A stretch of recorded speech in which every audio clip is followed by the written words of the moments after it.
Good afternoon, greater Philadelphia area. This is Toole Time Real Estate Radio on WWDB, 860 AM. I'm Tom Toole. She's Sarah Tymon. She's Stacey Mitchell. A lot of holiday swag there, Stacey. Very exciting. And we've got Gabe behind the camera, and we all work at the Tom Toole Sales Group at RE/MAX Main Line, the number one RE/MAX team in Pennsylvania since 2018.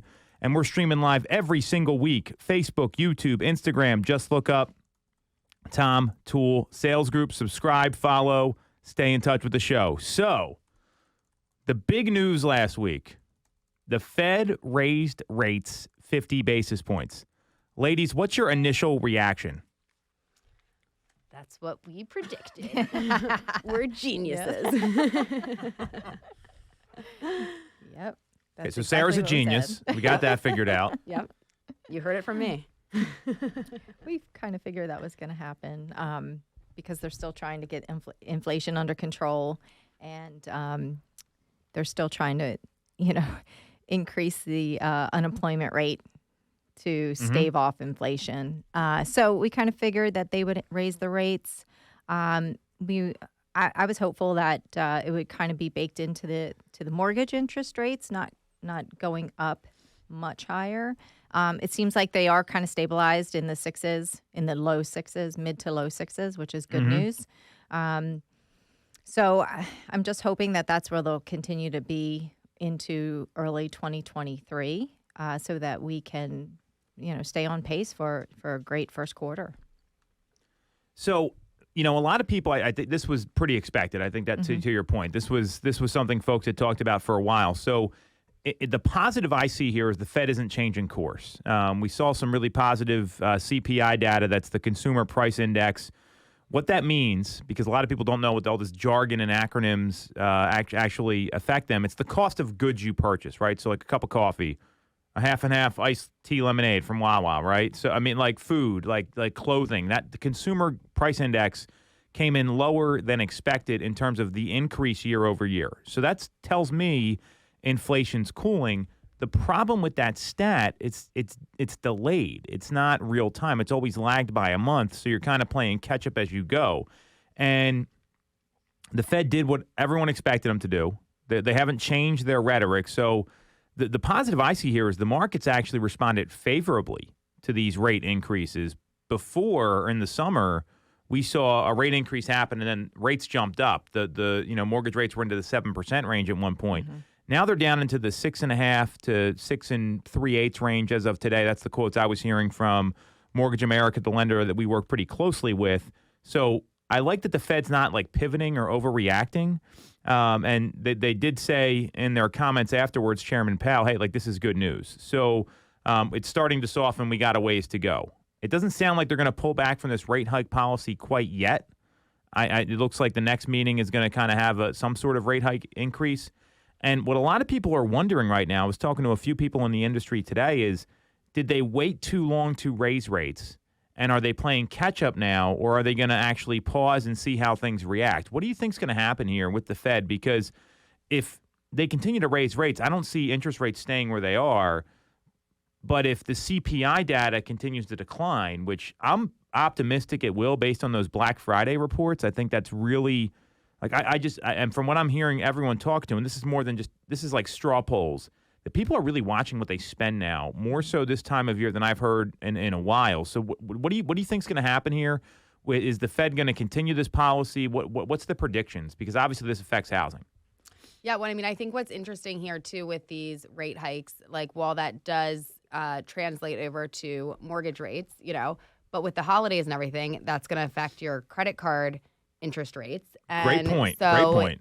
For trying to be on top of your spending this time of year, when you factor that in as well, I would think if you've got a high credit card balance, or if you're trying to figure out, how and where to cut costs, certainly not putting as much on the card right now would be smart. So it'll be interesting to see how that kind of factors in to people's holiday purchases. I think that's a great observation. And not a lot of people are talking about this right now either. I mean, you don't hear credit card rates. It's all mortgage rates, Fed rates. Right. but that is totally in line with the season right now. And I think, what is it, January 20 something, that is when people get their credit card statements. Yeah. It's like doomsday of the new year. It's like the most depressing day of the year.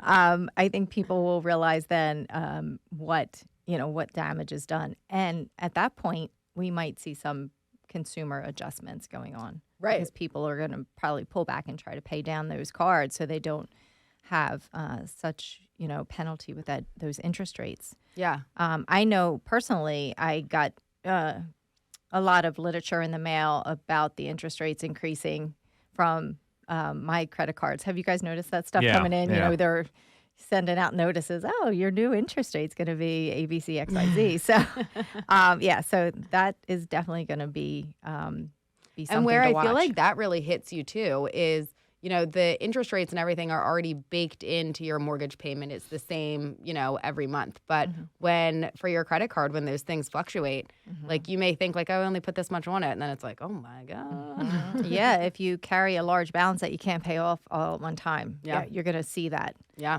And that's the worst when you see that interest rate, that interest payment along with your monthly. Yeah, not good. Yeah. So it should be interesting to see how that affects everything too, consumer spending into early next year. Right. But I don't think the feds are finished. I think they've been kind of behind the 8 ball from the very beginning. They waited too long to start raising the rates. I agree with that. So they're just far behind. Yeah. And I think they're just going to continue with this process of raising, and it could potentially be more harmful to the economy. Right. I mean, I think what I would like to see is them, after these hikes that they've done here, like pause for a second, see what happens before going like overzealous with everything. But I have a feeling they're going to continue to kind of move on the track that they're on. So what a lot of folks are saying is that the right now with the increase, they have a targeted range of 4.25 to 4.5% on the federal funds rate, and they want to get that to 5. So the next meeting's in January, then you got one in March. I would anticipate maybe like a quarter to a half a point increase sometime, cumulatively, either a quarter each of those meetings or a half, maybe in January, and then they back off a little bit. Because if this inflation data continues to cool down, they can't keep raising rates because they said this is what we want to see happen. And the economy, the spending typically pulls back dramatically January, February, March because it's like you said, you get that holiday credit card bill. Credit card rates are variable. It's a lot different. So to me, I see the Fed having to almost they're going to have to pull back at some point because if they keep doing this, it's going to price consumers out of everything. The cost of goods is just going to go up. And a lot of folks are predicting, Barry Habib is one of them, the CEO of MBS Highway. It's a company that forecasts and interprets like mortgage rate and bond markets. He's talking about rates in the 5 next year, and he's not the only one. There's a lot of people predicting that. So the way the markets responded, usually when the rates go up, the mortgage rates go up, but this has not been the case as of late. So no one knows what the market's going to do. I can't see this continuing, and I would anticipate we're going to see rates in the 5s if it's all about that inflation data. I think that's really what it's going to come down to here. And rates were too low in the first place, to your point. I mean, and the government put so much money in the system in 2020. They cut rates down. They created this incredible economic time where we saw what happened with the housing market. Obviously, we were on the front lines there. So now they're playing catch up. I just don't know that it's going to the consumer spending it's already getting dialed back. So, how do you see this affecting people that want to transact in real estate? Like, what's the impact on consumers now? I mean, we know where rates are. They're coming in 6 3/8 to 6 and 6.5. We kind of talked about what the Fed plans to continue to do in 2023. What's the impact on the consumer who's either in real estate or just the consumer that's in the day-to-day of like living and buying things? Well, everybody's definitely seeing higher prices everywhere, so that is definitely affecting. But for the most part, I think people are kind of softening up and getting used to the mortgage interest rates being where they are. I mean, long for the days of the 3s and 4%, but I think people are getting used to the idea this is where they're going to be. And if they don't transact, in the next year or so, who knows where they'll be then. Most of the people I've been talking to realize that you can't time the market, and it's probably not a good idea, especially if you're renting and your lease is coming up, Right. for renewal, and they don't want to renew. So, so for those, there are folks out there that are getting used to the idea of the mortgage interest rates being where they are, and I think there's always going to be those folks that we have to help and get them, across the line, buying their houses. Mm-hmm. And I think that now enough time has happened between that like all-time low to where we are now that it's not quite as like fresh and painful, a lot of the people that are out there now. I mean, I certainly have some that I was working with that didn't move forward with a transaction when the rates were where they were. But now we've got fresh people in who never saw that low rate.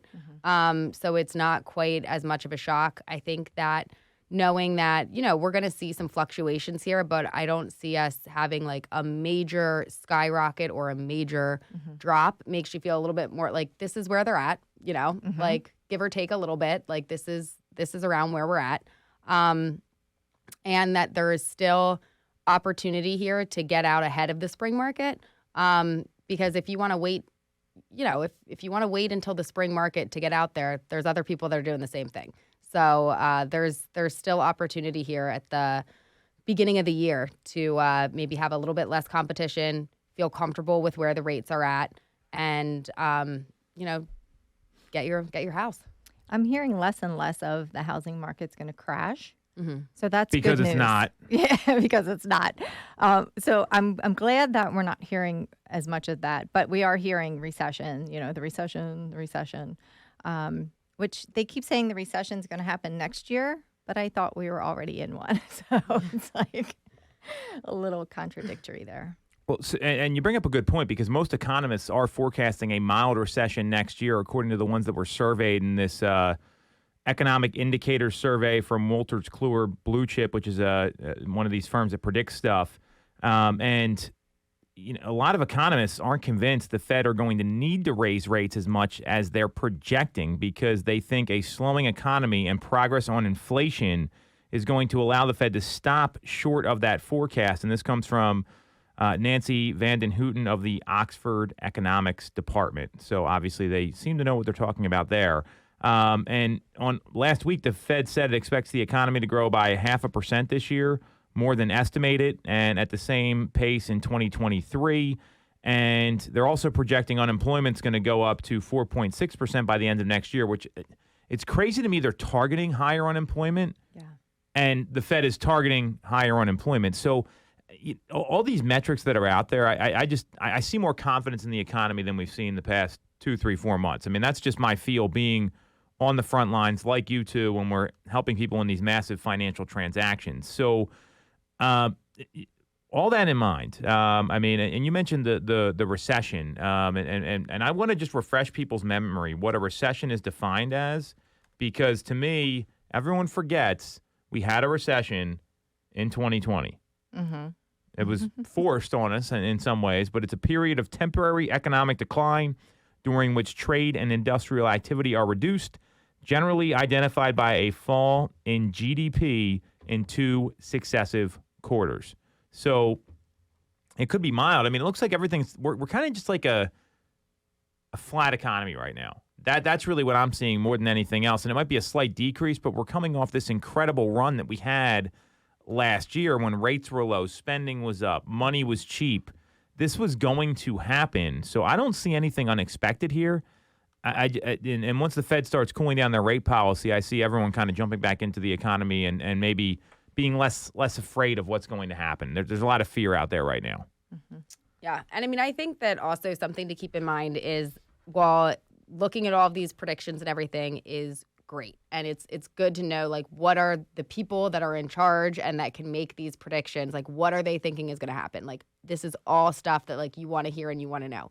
But I would say, how many times have we come out and been like, and they've revised their prediction? So even they don't know. So there's always, there's always a little bit of wiggle room there, and nothing is certain until it happens. That's right. So you folks, you just have to focus on your own what's happening in your own household and what you can control. Because there's so many things that we can't control outside of this. You can't control what the Fed's going to do, and everybody tries, like you said, Sarah, all these predictions, and then they revise their predictions. Right. So just control your own house. If you're in the real estate market, if you're looking to purchase, definitely do that. Make that purchase. Don't wait any longer. Especially if you're renting, your rent's going to go up. If you're living with family, maybe time you want to move out. But yeah, it's if you try to, you have to make the best decisions with the information that you have at the time. So when people get too far ahead of themselves, that's where they make bad decisions. Right. And I mean, I think, err on the side of caution in that, like, as you're running the numbers, like, know what you can afford each month to spend on your housing costs there, and then work within that, and maybe overestimate, like, we don't know, like, what groceries are going to cost next. You know what I mean? Like, gas, like, groceries. yeah, like, go estimate that, like, things are going to be on the high side there, and then what do you still feel comfortable with at that point, and, like, where, what are things that you can do to maybe, like, trim or cut back in order to, like, make all of these pieces come together.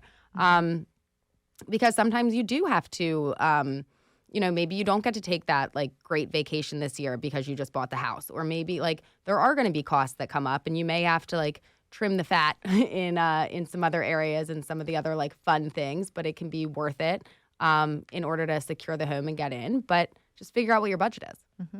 That's a great point, because a lot of the reasons that we got into that economic trouble in 2007, 8, 9 was people were spending all their money on big screen TVs. I mean, and you're laughing, but I mean, it was just such excessive spending. That money went somewhere. So, and Sarah, you hit on a great point. Remember at the beginning of the year when people said housing prices are going to be up 17% this year? I mean, that is incredible if that would actually happen. We're looking at like 8 to 10% in the suburbs. We're looking at about 3% in Philadelphia. Those are and the suburbs numbers even pretty phenomenal. Yeah.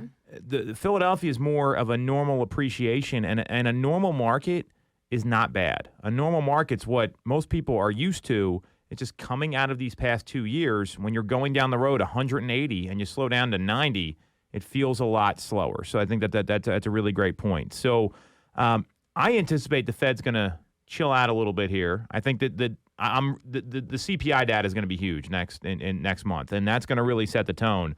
So they haven't changed their minds. I do see rates coming into the 5s at some point next year, as long as the inflation data cooperates. And it looks like the Fed's starting to get what they want from the economy, from whatever measurables they're looking at. So if that continues, and we get rates in the 5s, I mean, I would buckle up if I was in real estate. I'd be ready to go help some people and get the word out pretty quickly. It is amazing to me how many people that want to transact don't know what's going on with rates, and that's where it's a good agent's job to educate them. So on that note, we're going to take a quick break. We're going to come back. We're going to talk about the NAR commission lawsuit, agents under attack in San Antonio. There's some really crazy things going on here. This is Toole Time, Real Estate Radio on WWDB 860 AM. For the best local mortgage service and great rates on your money, look no further than Mortgage America. We have been operating in the greater Philadelphia area for 40 years with a focus on smooth, easy access to home purchasing. Whether you're a first-time buyer, upsizing or downsizing, or just refinancing, we have programs for you. We also have closing cost assistance programs and access to subsidized interest rates. Pre-approval is free, no costs or commitments. To learn more, visit our website at mymortgageamerica.com or give us a call at 610-439-8000. We always have a person available to take your call with around-the-clock human service. Purchase your home with the personalized, local service you find at Mortgage America. Mortgage America is an equal housing lender. NMLS 128501. Have you considered a career in real estate? Do you want control over your income? Whether you have a license or not, call us today at 610-692-6976 or visit TomToole.com. Join our team, the Tom Toole Sales Group at RE/MAX Main Line.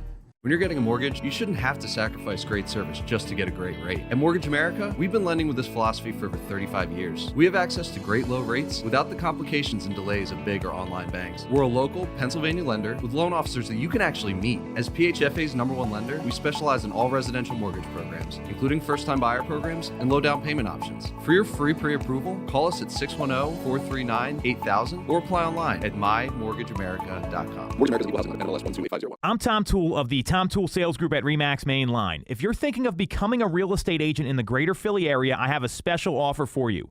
Our team did $165 million of volume in 2021, making us the #1 RE/MAX team in Pennsylvania and a top 1% team nationally. Our agents love us because we offer them a successful career, a great life, and an unbeatable culture. Agents who've been with us for at least a year average 30-plus sales. Even our brand new agents average 17 to 24 sales a year. We offer proven systems and expert training. We help you set more appointments and sell more houses. Now here's the offer. If you don't have a real estate license yet, we offer real estate scholarships so you can get one for free. Check it out at realestatescholarshipprogram.com or visit the Tom Toole Sales Group at RE/MAX Main Line at tomtoole.com. That's tomtoole.com. Get more out of your real estate career, and remember the real estate golden rule. You always get more when you work with Tom Toole.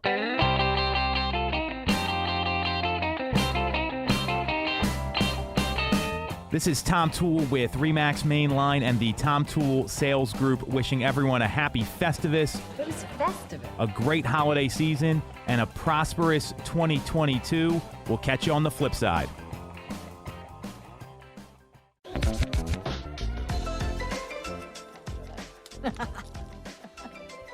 Welcome back to Toole Time Real Estate Radio on WWDB 860 AM.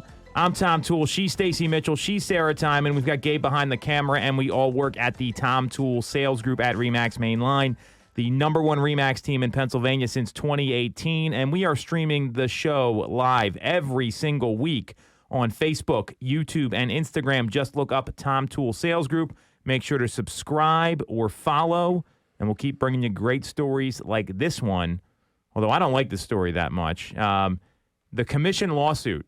This thing is not going away. So if you're not familiar with this, there is now a class action lawsuit from a group of homeowners in the Midwest, in western Missouri, against NAR, RE/MAX, Keller Williams, Anywhere, who used to be Realogy, who was the parent company of Coldwell Banker, Home Services of America, who was the parent company of Berkshire Hathaway, and this thing's going to trial now. So on Friday of last week, a federal court dealt a blow to the defendants in the case, which is NAR et al., allowing a class action commission lawsuit to continue towards a trial date. So Judge Stephen Bow of the U.S. District Court in Western Missouri denied motions for a summary judgment filed by NAR, Realogy, Coldwell Banker, RE/MAX, Keller, all these companies. I'm not going to go through them all again.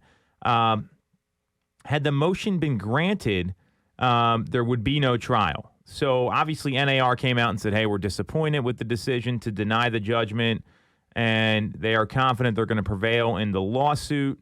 I mean, this has been going on for a while, or in lawyer time, apparently not long. This has been going on for a couple of years. I just don't get how long it takes for this stuff. So the point of this suit is that while many of the filings have been sealed by the court, this was originally filed in 2019 and won class action status in April, and it alleges that some NAR rules, including one that requires listing brokers to offer buyer brokers a commission in order to list a property in a realtor-affiliated MLS, multiple listing service, violates the Sherman Antitrust Act by inflating sellers' costs. So we've talked about this before. This is a big deal, probably bigger than any. I bet most agents have no clue this is going on, by the way. They're under a rock. How far is this going to go, ladies? What do you think the outcome's going to be? Tell us more about this and how it's going to affect the industry. What are your thoughts? So wait, is it primarily, or is it a combination, or is it one or the other?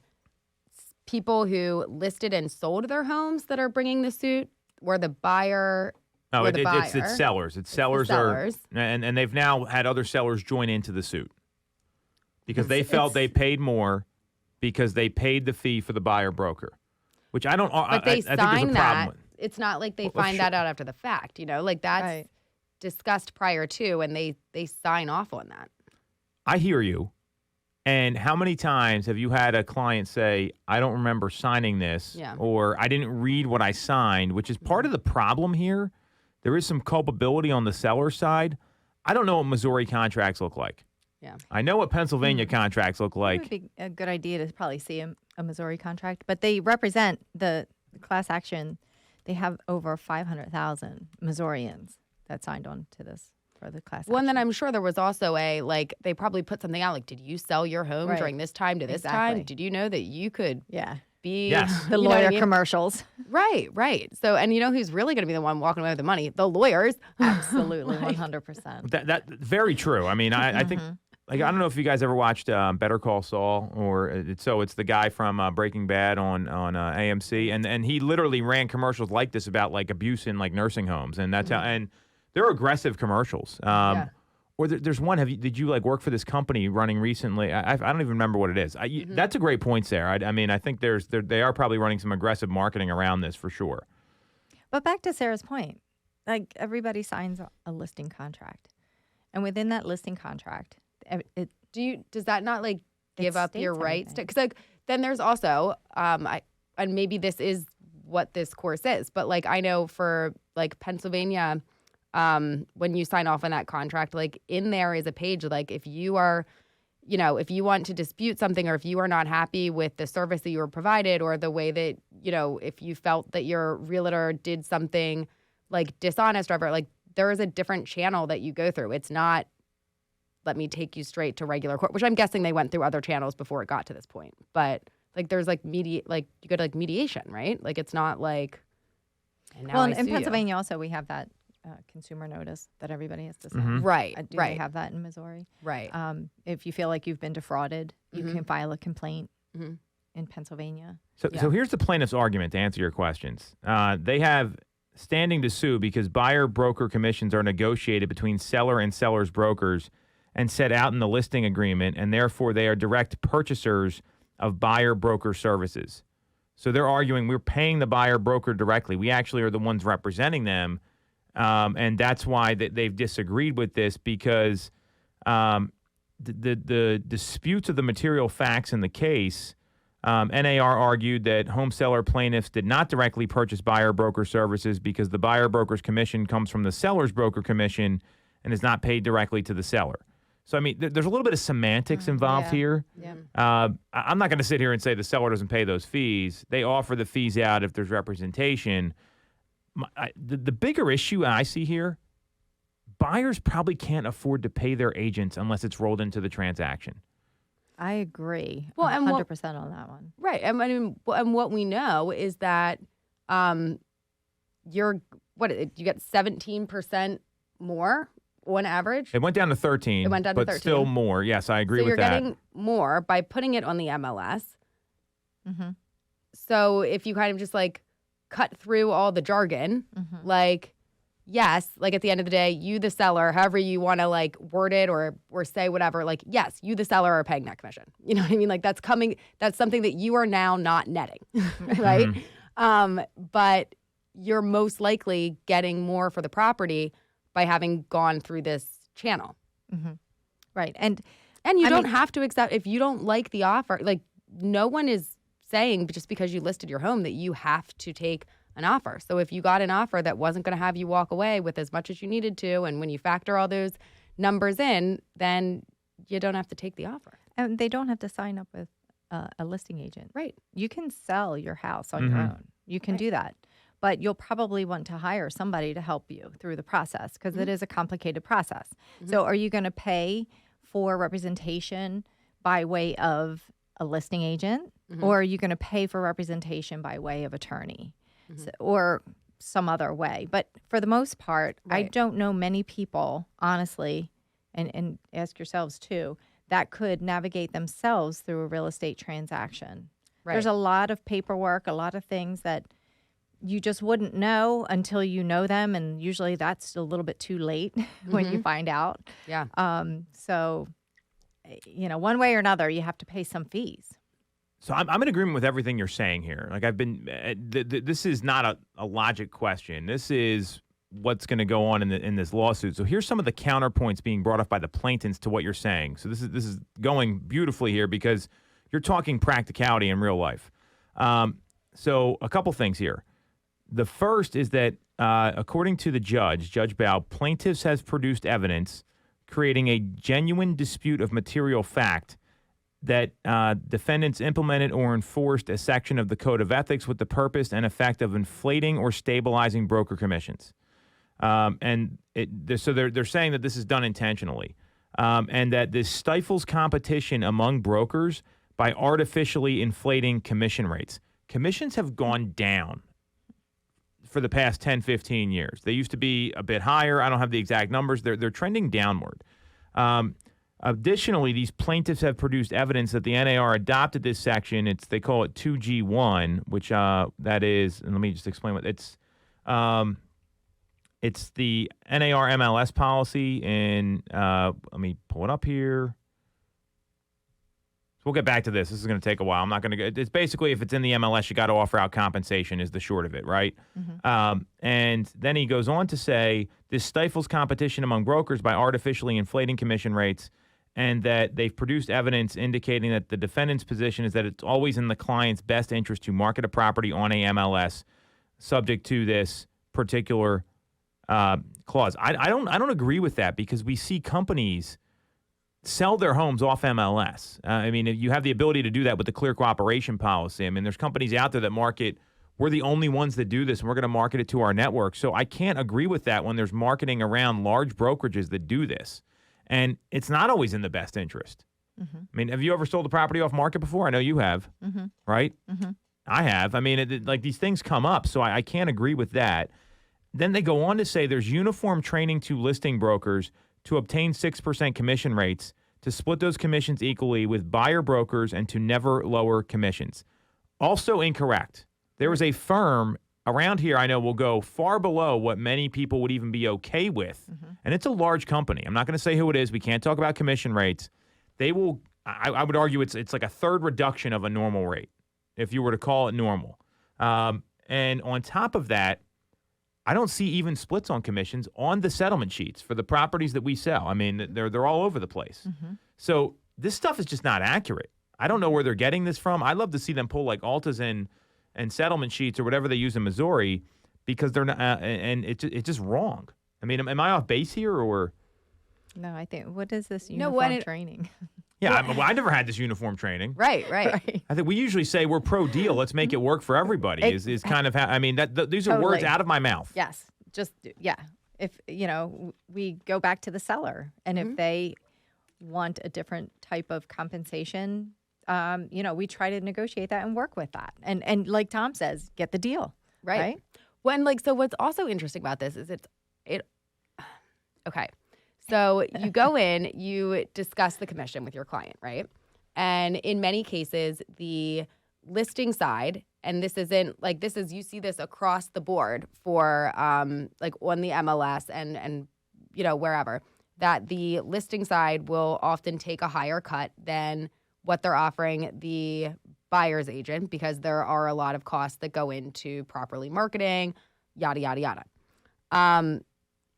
Sometimes you'll get pushback where they want it to be an even split, or they want to have it be attractive to buyers' agents for bringing in more people. Now, I have never, and I'm sure there are agents out here that do that, but like if I see a property that's a good fit for my client, I have never gone in and be like, oh, I don't get enough commission on that one, I'm not showing it to you. You know what I mean? Like, but there certainly would be people out there that there are agents that have done that I've had this conversation with over the phone, and I've seen it happen. So it's not that it doesn't happen. It just doesn't happen 100% of the time, like they're talking about here. Right. But then if you, for these people that are bringing up the suit saying that they had to pay a higher commission because they had to pay for the buyer's side, and they also want to attract enough people into the house, then they would want the listing agent side to be right?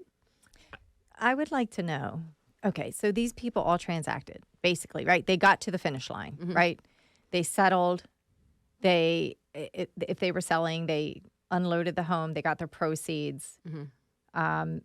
I guess at the time they were happy. We should find out if they wrote any Google reviews or any other reviews about that's a great working point. with their listing agents and how great of a job they did to, get the most out of the home. Right.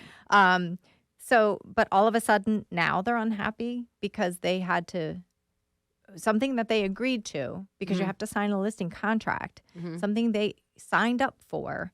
Now they're saying that they shouldn't have to be responsible for that other side of the commission. That's what I'm understanding. Okay. Yeah. So, and then where do they think that those buyers were going to come from? Where did their buyer come from? Right. Would that buyer To have been able to purchase- afford it if they had to then on the Exactly. side Right. upfront pay? Yeah. Pay their agent. So, I mean, everything you're saying makes sense to a logical person, and this speaks to some of the lack of personal responsibility in society right now, which is a whole other issue. I'm not going to go there. Right. Now, what I go on in this suit, and this one, I could send this guy an email right now that would prove him wrong. This is what the judge says. Although it is true that a nominal commission of $1 would satisfy this section, and defendants agree a nominal commission is mandated, plaintiffs have produced evidence that no transaction within the subject MLS took place using a nominal commission. I will send them the Ryan Homes listings this year that were paying out $500 on $500,000, $600,000, $700,000 homes. That is a nominal commission. Yep. It is the same thing. It is no different than I've seen, people offer out way less than what would be considered acceptable, and you can translate that however you want. We're not going to talk about rates here because we're not able to do that. That's just factually inaccurate, right? And I mean, it's so, this judge is saying the arguments reject it. I don't know what evidence they are and aren't sharing with him. And the reality is, I mean, if you're going to have to there's going to have to be some way, like this is going to hurt sellers. And I think this is what people don't get, because buying a home is tough. And a lot of buyers have no clue what goes on. I mean, how many people have you met that have transacted that if you didn't explain to them what was happening, they would have just gotten eaten alive? Totally. Many is what I'm hearing. A lot of them. We'd all be those people. People don't transact. It's on average every 11 years. So it's not. Right. And so think about what you were doing 11 years ago. Like I didn't even have kids then, right? I didn't have a family. Like, I mean, it's nuts, right? So if you go back 11 years ago, I mean, it just so there's that factor. And then on top of it all, buyers will not be able to afford these houses if they have to go pay this fee on their own. Most buyers come in and they have exactly enough to get into the house. And they always spend to the maximum amount of their budget. They don't have an extra, on our average sale price here is $425,000. They don't have an extra $10,000, $12,000, $13,000 lying around.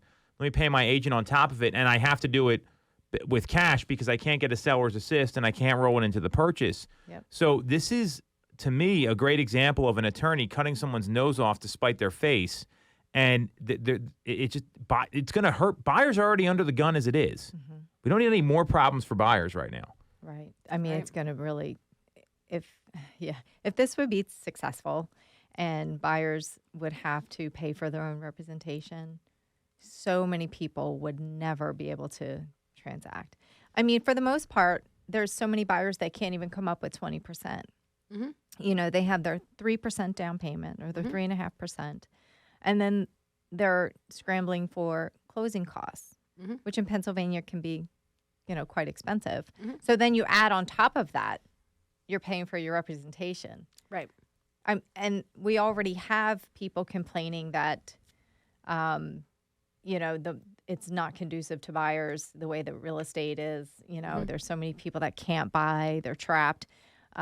This would definitely throw all that out. I mean, it's just going to make it 10 times worse for buyers. Right. So this is not going away. So what I would say for agents here is you better be ready to explain your value in the transaction. I mean, agents aren't going away. I mean, we've seen what all these companies tried to do, eliminating them. If you can't communicate your value, if you can't educate your clients, if you're just a door opener, and there's a lot of you out there, and I don't mind saying that because we've seen it, where they right place, right time, right person. They were going to buy that house no matter who showed up. That's who I believe is targeted in this lawsuit. not the agents that actually bring value, because some of these homes are sitting on the market. They need a savvy agent to help navigate it, get to the process of an offer, because some sellers don't want to be realistic with the market. So there is a section of the real estate community that might get eliminated from this. But buyer agency is under attack right now. Make no question about it here. And if you can't communicate that value, you're going to be in trouble. So why don't we take a quick break? We're going a little long here. We're going to come back. We're going to talk about real estate agents being under attack and the best, we're doing this, the best Christmas homes on that we've come up with. So we'll come right back. It's Toole Time Real Estate Radio on WWDB 860 AM. Have you considered a career in real estate? Do you want control over your income? Whether you have a license or not, call us today at 610-692-6976 or visit TomToole.com. Join our team, the Tom Toole Sales Group at RE/MAX Main Line. The Tom Toole Sales Group is the #1 RE/MAX team in Pennsylvania with over $165 million in volume for 2021. I'm Tom Toole, and our team has achieved that kind of success by being a great place to work with and to work for. No one knows Greater Philly better than we do. We know real estate, but more importantly, we're real people. We hire the best agents, and we give them all the tools to succeed. Even our brand new agents sell 17 to 24 homes a year because our team delivers the best experience in real estate. Teams deliver a better experience than individuals, and we're a top 1% real estate team in the country. We call it AAA service. We're your advocate, ally, and advisor. Because this isn't a transaction to us. It's a relationship. If you're buying or selling a home, call the Tom Toole Sales Group at RE/MAX Main Line at 610-692-6976 or visit TomToole.com. That's TomToole.com. Sell your home for more, and remember the real estate golden rule. You always get more when you work with Tom Toole. When you're getting a mortgage, you shouldn't have to sacrifice great service just to get a great rate. At Mortgage America, we've been lending with this philosophy for over 35 years. We have access to great low rates without the complications and delays of big or online banks. We're a local Pennsylvania lender with loan officers that you can actually meet. As PHFA's #1 lender, we specialize in all residential mortgage programs, including first-time buyer programs and low down payment options. For your free pre-approval, call us at 610-439-8000 or apply online at mymortgageamerica.com. Mortgage America is equal housing lender, NMLS 12850. You shouldn't have to deal with all the red tape when getting your mortgage from a big or online bank. At Mortgage America, we have access to big bank money, but with the personalized and detailed service of a local bank. We are here in your community and ready to serve with fast settlements, low down payment options, and first-time homebuyer programs. Pre-approval is free, no costs or commitments. For more information, visit our website at mymortgageamerica.com or give us a call at 610-439-8000. Mortgage America is equal housing lender, NMLS 12850. All right. We are back on Toole Time Real Estate Radio on WWDB 860 AM. I'm Tom Toole. She's Stacey Mitchell. She's Sarah Tymon. Gabe's behind the camera, and we all work at the Tom Toole Sales Group at RE/MAX Main Line, the #1 RE/MAX team in Pennsylvania since 2018. Instagram, YouTube, Facebook, streaming live every week. Subscribe and follow. Look up Tom Toole Sales Group. So we got one topic I want to hit on here real quickly, because we're talking about how this commission lawsuit's going on. Obviously, real estate is under attack. There's something else that our friends at Broke Agent Media brought to my attention. This happened over the weekend. There's a gentleman, Trey Serrano. He's got a YouTube channel. It's called San Antonio Suburbs. And apparently this YouTube channel caught the eyes of the San Antonio Express News. And they reached out to this guy, Trey, interviewed him, and they came out with an article that said real estate agents on YouTube have called San Antonio the worst city in the U.S. This is pretty aggressive. You talk about garbage headlines.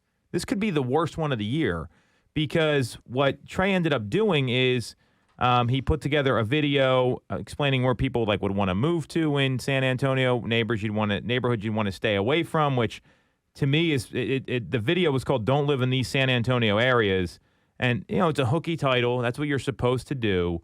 And he got berated in the San Antonio Express News. And what they did in the video is he highlighted different neighborhoods in San Antonio based on the reason people live there, drive time, taxes, home age, neighborhood price, all that. Is this too aggressive by San Antonio's News Express, or whatever the paper's called? Express News? I would think that they have more important things to report on. Okay. Well, tell us more about that, But- Stacey. Well, there's a lot going on, especially in Texas. So, but for them to actually, I think he's providing a service to people, and apparently he allows for comments on his videos. So it's a lot of the comments from locals that, they were saying what they experienced by actually living there too. So, I don't think that, I don't know. I think there's plenty of other things that they could focus on.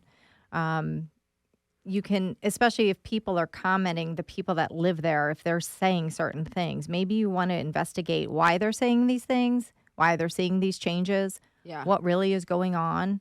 Maybe they could focus on that instead of trying to do a hit piece on the real estate agent. You know what I mean? Right. Say, hey, we have, we came upon your content here on YouTube and why you're saying that this is a horrible place to move to. Right. Let's find out why. Let's Yeah. get on the street and get to the heart of the matter here. What's going on? Yeah. They could report something like that. Yeah.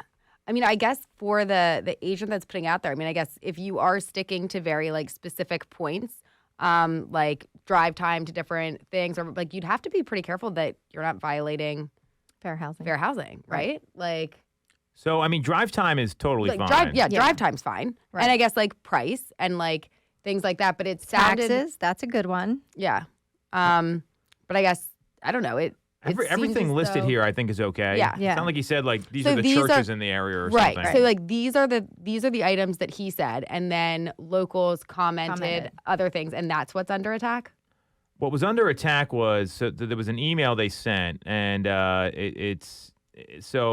happened here was this, and this is all based on Broke Agent Media's crack reporting. So, they sent an email, and it was very accusatory. So, they had problem with the title. All he was doing was sharing rental prices, equity potential, pros and cons of each neighborhood. We've done these videos, by the way. This is not anything.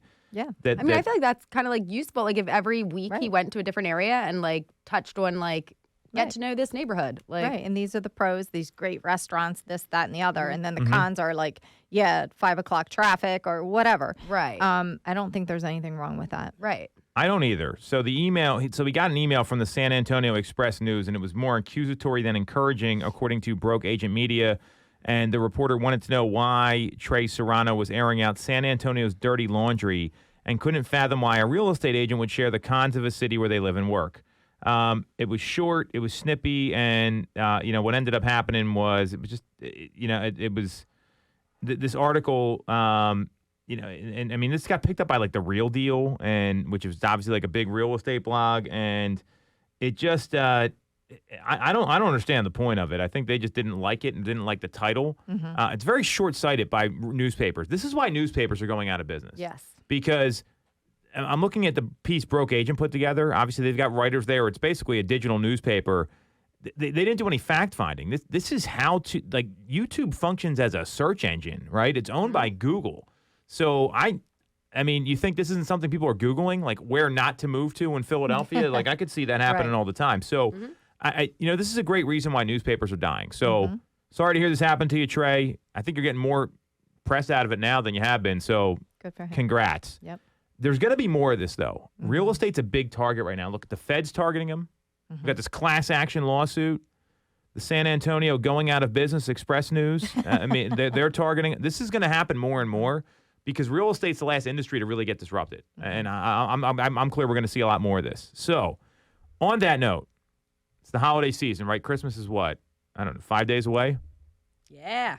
Did you do all your Christmas shopping, ladies? Stacey's been wearing red for about 3 months now. Yes. Look at that Bumble pin. That is pretty cool. Can we get that on the video here? I just love him. Yes, he's good. So, something I wanted to finish up with real quick, and we got about 4 minutes here. So Zillow posts Santa Claus's house every year on their website, and now they have the NORAD Santa tracker attached to it. You're going to learn about all this stuff, Sarah. Trust me. This is stuff we go show our kids. And the house originally debuted in 2016 with a Zillow estimate of $650,000. It's now valued at $1.154 million, according to this estimate. They've got a virtual tour, all sorts of stuff going on here. Is it actually for sale? No, it's not it's off market. How do you search it on Zillow? What's it under? Zillow.com/house/Santa's-house. I have to look this up. So we just Google it. GTS Stace. Come on. So I thought Santa would have had a nicer place. I'm looking at this house here. It's like a log cabin. It feels like it's. I mean, you think you'd have like some big palatial thing in the North Pole. There's like an outhouse. And I mean, there's all these like outdoor buildings.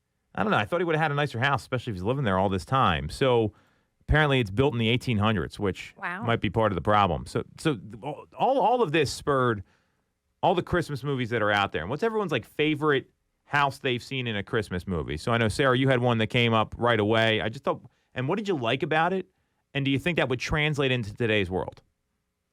Yeah, I mean, well, the first one I thought of was Home Alone, just because there was also, I feel like in that movie, you also like see a lot of the house. You know, Good like point. a lot of the movie is there in the house. So I feel like it's just like iconic. And it always makes you wonder, like, what did that dad do? What was his job? Taking all these people on these like elaborate vacations over and over again. Didn't he get busted in The Sopranos for doing something wrong? Didn't he have like a big gambling problem? Do you think I don't that know. translated? No, he definitely did. He was also like fat and different in that. I'm telling you, he got killed in The Sopranos. Oh, Do you think he had a gambling problem? Is that how he did it back in the 80s? Maybe. Or 90s? maybe. He was using Stacey's app. No, it's before then. Yeah, no, so I just like, that's the first one that I thought of, just because, yeah, I don't know. They spend a lot of time in there, and it's just like you see that pop up, and you're like, Christmas. Well, the thing about that house is that was the one house they wanted to rob on the street. They were like, this is the one we're looking for. And it was, I mean, people still drive by that house. And so I feel bad for the owners. Like, I would hate that. People driving by your house all the time and be like, leave me alone. Get me out of here. Right. It would be a great Airbnb, wouldn't it be? Yeah. That would be probably better. Yeah. Have that and just Airbnb it Yeah. for sure. I'm actually kind of surprised that that's not just Maybe it is. maybe it is. I don't Yeah. know. What was your Stace?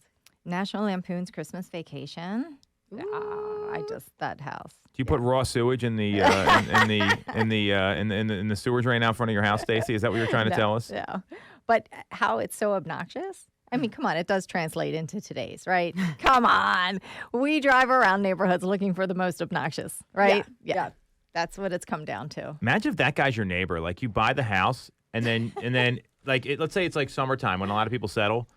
And literally, like, Elaine Bennis, I don't know, Julia Louis-Dreyfus and the other guy, Todd, and, like, you have the lights just blaring. Like, that would drive me insane. Oh my gosh. Can you imagine? You wouldn't be able to sleep. Oh my gosh. I would lose my mind. Yeah, especially with the family members coming in, rolling into town, too. Yep. You know, Yep. with the RV and everything. it's classic. Someone dumping raw sewage in the middle of your street. Yep. Fantastic.